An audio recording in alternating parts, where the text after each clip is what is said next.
Hello everyone, welcome back to Down Periscope, Up Periscope. This will hopefully be the start of a series that I like to call Surface Tension. Now on these episodes, we'll discuss the funny, strange, odd, fictional, and occasionally frustrating realities of being tour guides on USS Blueback. I plan to make this much more whimsical and unfiltered than usual. Now to be honest, I did kind of hem and haw and vacillate about how exactly I'm going to do this because this does carry the risk of sliding into the very salty and bitter territory. I'm going to try and put it in such a way where it's just, the honest opinions of us tour guides. But, of course, as a disclaimer, the views expressed here are our own and not representative of either the Oregon Museum of Science and Industry, the United States Navy, or the US government. So, this will be our start of the Surface Tension series.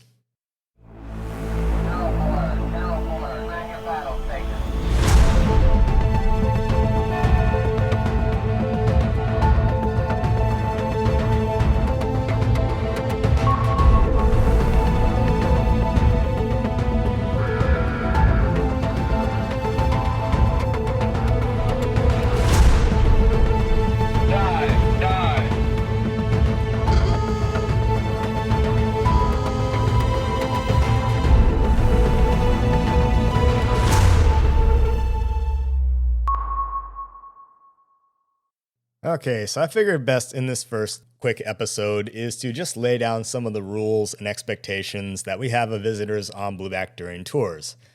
Now, normally this explanation of rules and expectations is handled during the safety briefing that the queuer will give, but I'm going to go more into depth here.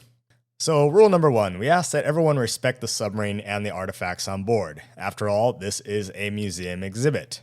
You follow the instructions of the tour guide and don't touch the buttons, knobs, switches, the valves, and all that stuff. Now, a number of systems on this submarine are still operational. Now, the Navy does inspect the vessel every few years and make sure there are no egregious safety or maintenance issues with it, and the museum itself is responsible for maintaining the submarine and keeping it presentable. So the basic rule is, if you don't know exactly what it is, don't touch it. And even if you do know exactly what it is, don't touch it. Now, there are, of course, visitors who think, well, I'm a submariner, I already know what this is, and nothing bad will happen if I touch it. I'm trained. No, that's not an excuse. I don't come aboard your submarine or your ship or whatever and start touching everything and opening up the cabinets and fiddling with the equipment and touching the knobs and turning the valves and things like that and treating the place like it's my own personal toy. That's just common courtesy, and the same thing applies here, whether you're a trained submarine sailor or not. And of course, this in effect does raise the question, well, what if you do touch something and you damage it? Some of this stuff is really old and it's falling apart. This submarine, as of 2025, is over 60 years old. And some of the stuff is beyond our capacity of repairing or even requiring replacements if it does break. So what are you going to do? You going to pay us for it? So we will let you know what things you can touch. And if you're ever in doubt, you can always just ask the tour guide if it's okay. It really just takes 1 second. The second rule is you have to be at least 3 years old, and everyone has to be able to navigate the submarine on their own. This is actually an insurance company rule from my understanding. Now, the 3-year-old rule is a hard limit. That means 3 years old, not, oh, you're almost 3, or not, oh, they're 3, but I will just carry my child through the submarine. No, you have to be 3 years old, period, full stop, no exceptions. And by navigating on your own, I mean every single person who is coming on a tour needs to be able to climb up and down the steep ladders, or stairs for you landlubbers out there. You need to be able to go through all the doors, including the watertight doors, on your own without any assistance. You are not allowed to carry your child or assist your child through the submarine on the tour. Now, claustrophobic folks, this submarine may not necessarily be for you, and this goes for the kids too.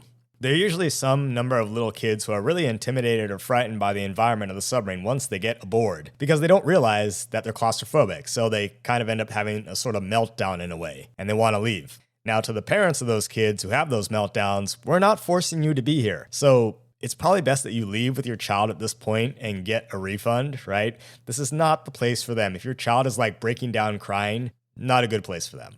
Now, the third rule, and somewhat along the lines of the previous two, is that the submarine is not a playground. It's not an amusement park ride. So no, it's not going to move. It's not going to go anywhere. It's not going to go underwater. The interior Furthermore, in many parts of it is an industrial environment, and it's very cramped and it's full of very hard steel surfaces and objects that really hurt when you run into them. Our fourth rule is no consuming food or drink or chewing gum on the submarine. Again, it's a museum exhibit, so we try to keep it as clean as possible. You can only carry beverages in sealed containers, preferably just water, so finish your food and drink and gum before you come aboard and spit your gum out in the trash. Now, I know during the tour, a lot of little kids get hungry when they enter the crew's mess, and they say oh, are we going to eat? I'm hungry, I want something to eat. Can I get ice cream and all that stuff? Then, of course, mom pulls out the snacks from her backpack and starts feeding the children, and we have to remind them, put the food away, no food allowed on the submarine. Believe me, at that point in the tour, your child can go another 10 minutes without being fed. And the fifth and final rule is, of course, stick with the tour group. The standard tour is a 45-minute guided tour, so don't force your tour guide to come looking for you. We won't be very happy about it. The interior of the Blueback is really not well set up for guided tours, unlike most other submarine museum ships in the United States today.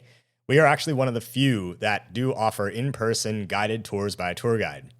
So, and the reason I say this is because certain places like the torpedo room or the engine room form bottlenecks where the tour double backs on itself. Furthermore, the tour guides are trained to run the tour at a certain pace. So, unfortunately, no, I'm afraid you cannot go at your own pace. And since we run multiple tours an hour, we need to keep things moving. So disrupting, interrupting, or backing up tours disrupts operations. I find that this is actually particularly problematic with the occasional Navy or submarine veteran who wants to treat the tour like it's their own private tour, or they want to hijack the tour from the guide themselves.